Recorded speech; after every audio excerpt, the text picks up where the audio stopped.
Good morning dear students. Today lesson number 16 the Delhi सल्तनत यानी दिल्ली सल्तनत के बारे में आप पढ़ेंगे। Delhi first became the capital of a kingdom and an important city under the Tomar Rajput. यानी जो दिल्ली है वो सबसे महत्वपूर्ण शहर और राजधानी बना था किसका? सबसे पहले तोमर राजपूत का। Who were the defeated in the middle of 12th century यानी जिनको हराया गया यानी जो हार गए थे 12वीं शताब्दी में। By the Chahamanas of Ajmer यानी जो चौहान थे अजमेर के। When Prithviraj Chauhan was defeated by Mohammad Ghori in the year 1192 यानी जब 1192 ईस्वी में मोहम्मद गौरी ने पृथ्वीराज चौहान को हराया। द कंट्रोल पास्ट यानी जो नियंत्रण था वो कहाँ पर चला गया? On his Turk general Qutbuddin Aibak as Ghori return to Ghor यानी जब मोहम्मद गौरी अपने देश में वापस चला गया तो यहाँ को जो नियंत्रण था वो किसके हाथों में चला गया था? कुतुबुद्दीन ऐबक के हाथों में। Living his Indian territories in the change of his trusted slave यानी जब वो भारतीय राज्य को छोड़कर गया और उसका जो सबसे भरोसेमंद उसका जो दास था उसके पास। अब देखिए इस आगे आप पढ़ेंगे किसके बारे में? स्लेव डायनेस्टी यानी कि गुलाम वंश के बारे में। किसके बारे में पढ़ेंगे आप? गुलाम वंश। The slave dynasty was also known as the Mamluk dynasty यानी गुलाम वंश को मामलुक वंश भी कहते हैं। मामलुक इन अरबिक मीन्स यानी मामलुक जो शब्द है वो अरबिक भाषा जिसका मतलब होता आंड यानी मालिक। Qutbuddin Aibak the founder of this dynasty यानी जो कुतुबुद्दीन ऐबक था गुलाम वंश का संस्थापक था। Was originally Mohammad Ghori slave वास्तव में रूप में जो क्या था? मोहम्मद गौरी का दास था। Some other rulers of this dynasty यानी इस वंश के कुछ और भी शासक हुए लाइक इल्तुतमिश एंड बलबन। कौन कौन हुए? इल्तुतमिश और Balban. Were also slaves of Qutbuddin Aibak ये भी क्या थे? कुतुबुद्दीन ऐबक के गुलाम थे। फर्स्ट कुतुबुद्दीन ऐबक। कुतुबुद्दीन ऐबक जो रहा है 1206 से लेकर 1210 ईस्वी तक क्या रहा? शासन किया इसने। Qutbuddin Aibak was the first ruler of the slave dynasty after Ghori's death यानी जो कुतुबुद्दीन ऐबक था गुलाम वंश का पहला शासक था जो मोहम्मद गौरी की मृत्यु के बाद बना। Qutbuddin Aibak began to rule as an independent ruler. He ruled over the territories conquered by Mohammad Ghori in India यानी कुतुबुद्दीन ऐबक एक स्वतंत्र शासक के रूप में क्या करता था? शासन करता था और वह उन राज्यों में शासन करता था जो मोहम्मद गौरी ने जिन पर कब्जा किया था। He was a kind hearted and generous sultan वह बहुत ही दयालु और अच्छा शासक था। He looked after the welfare of his people वह लोगों की भलाई देखता था।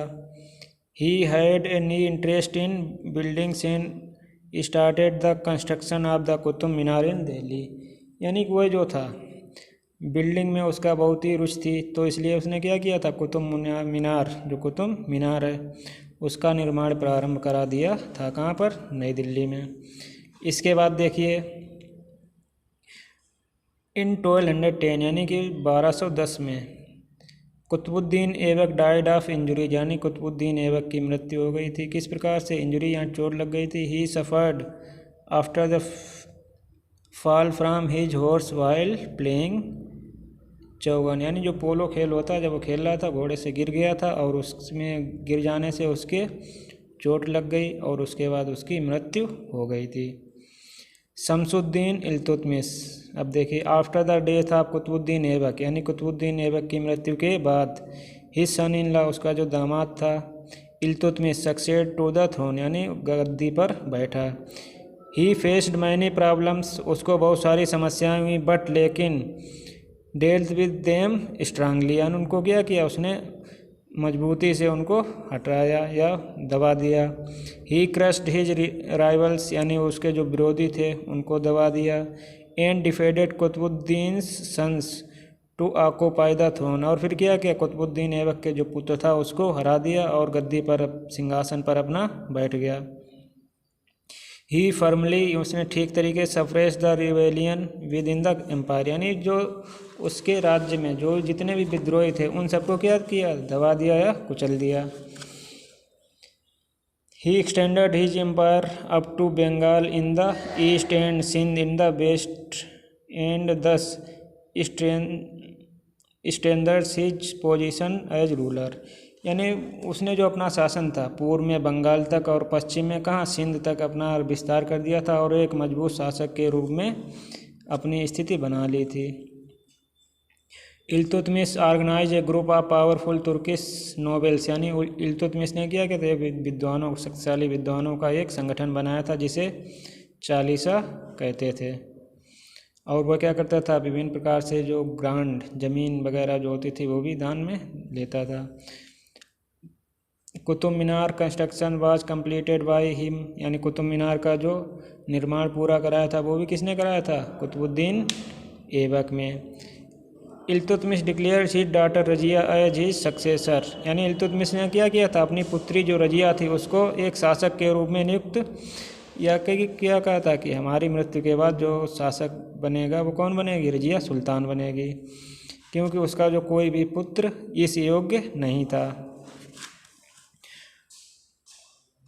रुकनुद्दीन फिरोज शाह, नेक्स्ट आएगा आपका रुकनुद्दीन फिरोज शाह। देखिए, after the death of Iltutmish, यानी इल्तुतमिश की मृत्यु के बाद हिज सन, उसका पुत्र Ruknuddin Firoz Shah was placed on the throne by the nobles who were unhappy that Iltutmish had declared as women as their ruler, यानी जो उसके विद्वान वगैरह थे, जो नोबल्स थे, वह किससे खिलाफ थे, इल्तुतमिश से, इसलिए उन्होंने क्या किया था, उनके पुत्र को शासक बना दिया था। क्यों, क्योंकि वह ये नहीं चाहते थे कोई महिला उन पर शासन करे। But he was not good ruler, लेकिन वह अच्छा शासक नहीं था। And spend time enjoying himself, और अपने आप मनोरंजन में अपना समय बिताता रहता था। There was confusion in Delhi and lawlessness prevail, यानी दिल्ली में बहुत कन्फ्यूजन हो गया और वहाँ पर कोई कानून व्यवस्था नहीं थी। Razia gathered support to the people, यानी रजिया ने क्या किया, लोगों से मदद मिली। एंड आफ्टर 7 मंथ, यानी 7 महीने के बाद ऑफ हिज रिजाइन, शासन के बाद, रुकनुद्दीन वाज मर्डर्ड इन नवंबर 1236, यानी नवंबर 1236 में इसकी हत्या कर दी गई। Razia succeeded him to the throne of Delhi, और रजिया सुल्तान दिल्ली के शासन पर बैठ गई। अब देखिए Razia Sultan, Razia was the first and last Muslim woman ruler to succeed to the throne of Delhi, यानी रजिया सुल्तान एकमात्र मुस्लिम महिला शासक थी जो दिल्ली की गद्दी पर बैठी। She ruled for a very short period, उसने बहुत कम समय तक शासन किया। Her reign was full of problems, यानी उसका जो शासनकाल था बहुत ही समस्याओं से घिरा हुआ था। बट लेकिन she ruled like a king, लेकिन उसने एक राजा की तरीके से शासन किया। As he hunted and led the army in wars, यानी फिर भी उसकी जो सेना थी क्या लगातार युद्धों में लगी रही। She successfully establish law and order in her kingdom, उसने अपने साम्राज्य में कानून व्यवस्था को सही से लागू किया। सी वाज ए वाइज, बुद्धिमान थी। जस्ट एंड जेनेरियस, और एक बहुत ही ज्ञानी और अच्छी शासक थी। बट लेकिन द नोबल्स, जो नोबल लोग थे, स्पेशली द चालीसा, यानी मुख्य विशेष रूप से जो चालीसा के, could not bear to take order from a woman, लेकिन उनको ये पसंद नहीं था कि कोई औरत, लेडीज, उनको आदेश दे। She try to control their power, उसने पूरी कोशिश की उनके शासन की। But they did not like Razia taking decisions without counselling them, यानी लेकिन वे क्या चाहते थे कि रजिया सुल्तान उनसे कोई मदद ले या उनसे कोई सलाह ले। दे कॉन्स्पिरेट अगेंस्ट हर, उन्होंने किया उनके खिलाफ विद्रोह कर दिया। किसके खिलाफ, रजिया के खिलाफ। And killed her in the battle just outside Delhi, और दिल्ली के बाहर एक युद्ध में उसकी क्या कर दी, हत्या कर दी। अब देखिए पीरियड फ्राम 1240 टू 1266। अब देखिए कौन सा काल, 1240 से लेकर 1260 तक। The period after the death of Razia, यानी रजिया सुल्तान की मृत्यु के बाद, वाज अनइम्पॉर्टेंट, यानी कोई महत्वपूर्ण नहीं है। As many kings set sat on the throne, बहुत सारे शासक गद्दी पर बैठे, बट लेकिन all prove to be weak and incapable, लेकिन सभी कैसे थे, कमज़ोर थे और अयोग्य थे, of handling such a huge empire, यानी इस बड़े से साम्राज्य को चलाने में वो कैसे थे, अयोग्य थे। एमांग देम, उनके अलावा, Nasiruddin Mohammad another son of Iltutmish ruled the longest from 1246 to 1266, यानी सबसे ज़्यादा दिनों तक इसी ने शासन किया था, नसीरुद्दीन मोहम्मद ने, 1246 से लेकर 1266 तक।